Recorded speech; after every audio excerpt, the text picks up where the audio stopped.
Thanks for joining us at xm.com. I'm Cristina Marujos, and you're watching the Daily Market Comment by Rafi Boyajian. Risk appetite is back into full mode as investors largely ignored growing unrest in the United States to instead focus on the increasing signs that a recovery from the pandemic is well underway.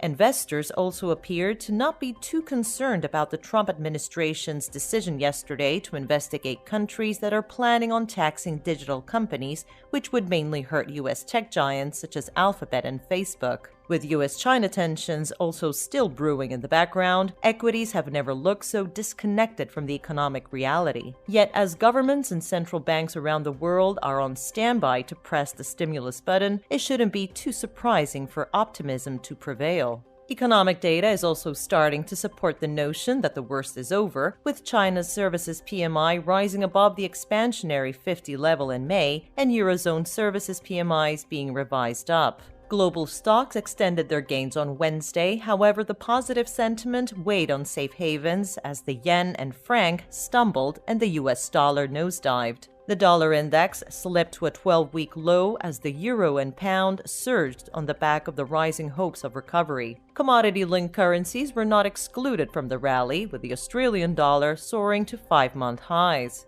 The Canadian dollar is finally playing catch-up to the Aussie and Kiwi, jumping by around 300 pips since Monday to reach a near 3-month peak. Higher oil prices have also been aiding the currency and continued their ascent on Wednesday, with Brent hitting $40 a barrel on expectations that the OPEC Plus group of countries will extend the deep output cuts for a few more months when they meet on Thursday. But with Russia and Saudi Arabia at loggerheads on the length of the extension, the oil rally is at risk of faltering if the two sides fail to find a compromise. In the meantime, the Bank of Canada is expected to keep its policy unchanged when it meets later today. However, investors will be eager to see whether the new governor, Tiff Macklem, will signal any shift in the Bank of Canada's policy stance and whether more QE is on the cards. This was today's Daily Market Comment. Thanks for watching at xm.com.